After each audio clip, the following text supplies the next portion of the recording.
right? Yeah, that's correct. Now, I must say that everywhere I go, when people are talking about fitness, everyone's talking about weight training. Weight training, weight training, weight training. It's the thing to do. It used to be a footballer, didn't you? Yeah, I did, yeah, for Wolverhampton Wanderers. So from under 12s up until the first team and the reserve team. Yeah. And you loved it?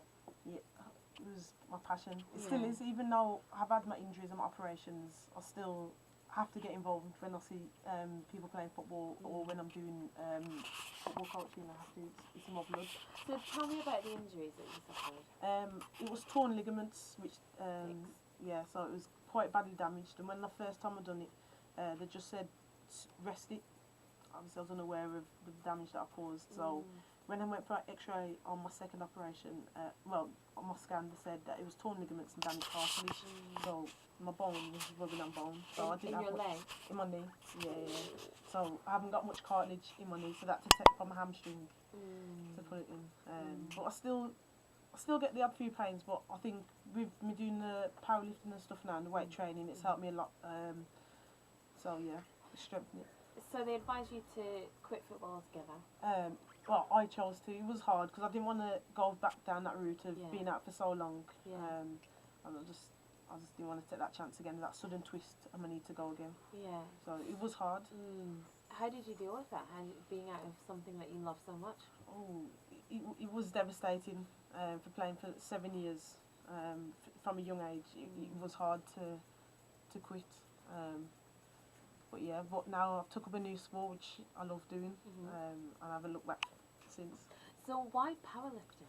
I think because after my injuries and stuff, I was training anyway to just help build up my strength in my knee, and then I just took to the weights, and then a lot of people saw potential in me, saying, why don't you do powerlifting, which I never thought of powerlifting, but I watched like the strongman and stuff like that, and then 2015 I got in contact with somebody and I went through the lifts. He's one of the GB coaches, and then my mum was like, what are you asking when you're ready for a competition? I was like, Mum, why don't you just come here? So, but if it wasn't for my mum, I don't think I'd have asked him. I didn't think I'd be ready, so it was a confidence issue as well. So when I went through the lifts and then I asked him, he went, if there's a competition next week, you'll be up no time. So, and then he contacted me to say there's a competition, so I had 6 weeks to train for it. Wow. And then I come first, so that was the West Midlands Senior Championship 2015. So you were right to be pushed?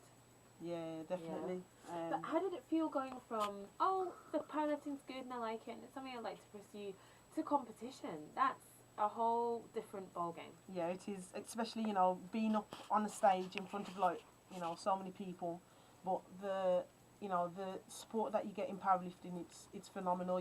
There's people from all over that are rooting for you. Just, when you're struggling for that last part on your lift, they help you get through it. So it's definitely, it's a motivating sport. So, yeah, I love it. And now you've got finals coming up in July. Yeah, that's correct. Tell me about that. Yeah, it's the end of July. So my last competition was last year, so that qualified me to the British finals. So with powerlifting, if people are unaware, you have 3 lifts. So you got your squat, your bench, and your deadlift. So you have 3 attempts on all 3. So tell me what the difference between them. Your squat is just like you got the bar on your back. And it's like you're sitting down on a chair, but you've got to get the depth right. So the judges can see that that's the right. So it's not just about you being able to lift it; it's about how you do it. Yeah, okay. Especially with the squat, they've got to check that you can't go any lower. Right. So then you've got to wait for your signals as well.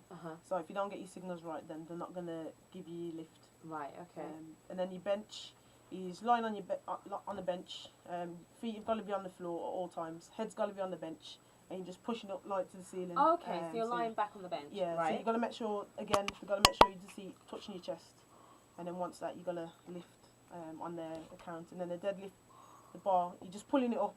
Just keep your arms straight. Yeah. And just pulling it up. Just push your hips through as well. Okay. So they've got to see that you've got your grip the whole time, and don't let the bar go until it touches the floor. So you've got to do all those 3 lifts. Yeah, 3 times. Oh wow, okay. And does it get heavier each time? Yeah, so you choose the lifts that you want to lift.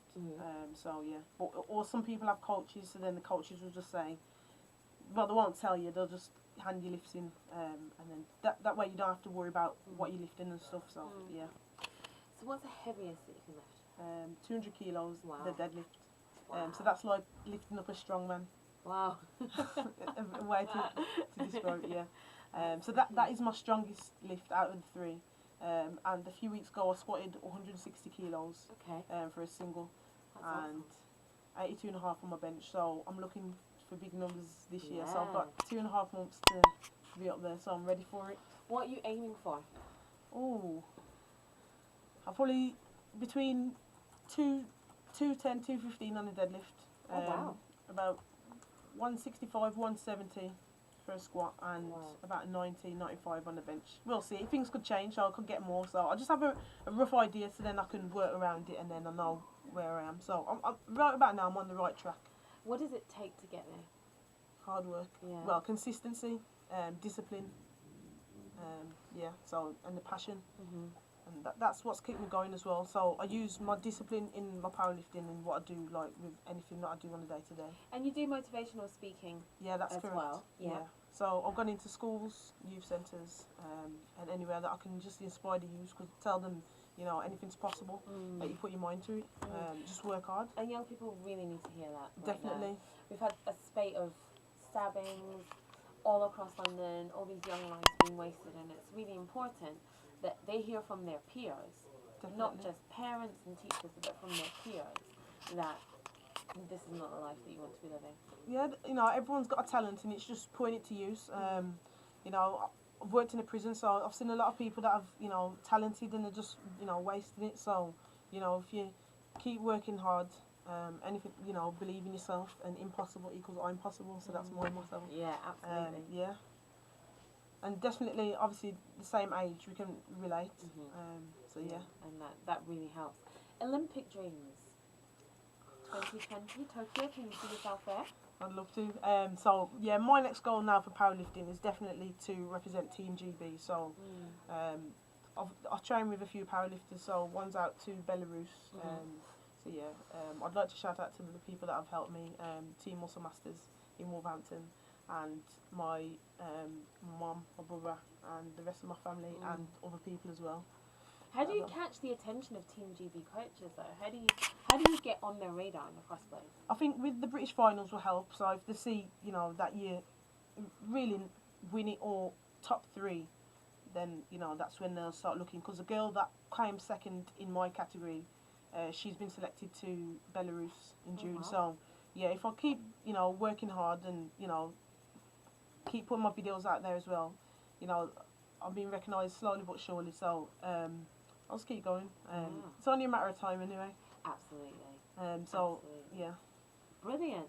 Cara, thank you so much for joining me on this on the show today. Tell me your social media where we can see you and follow you, stalk you.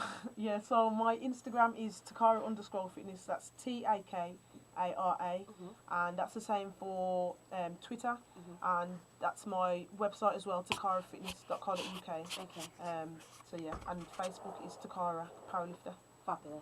And on there we can follow your journey. Yeah, definitely. Excellent. Sky, thank you so much for coming. Good luck for the finals in July in Dover. Come back and let us know how you got on. Will do. Thank you very much weights, again. Girl. 100%. Thank you so much. Thank A massive thank you to Takara for coming in there. Right, here's a bit of ice cream. Lovely. That Thank was you very much. perfect.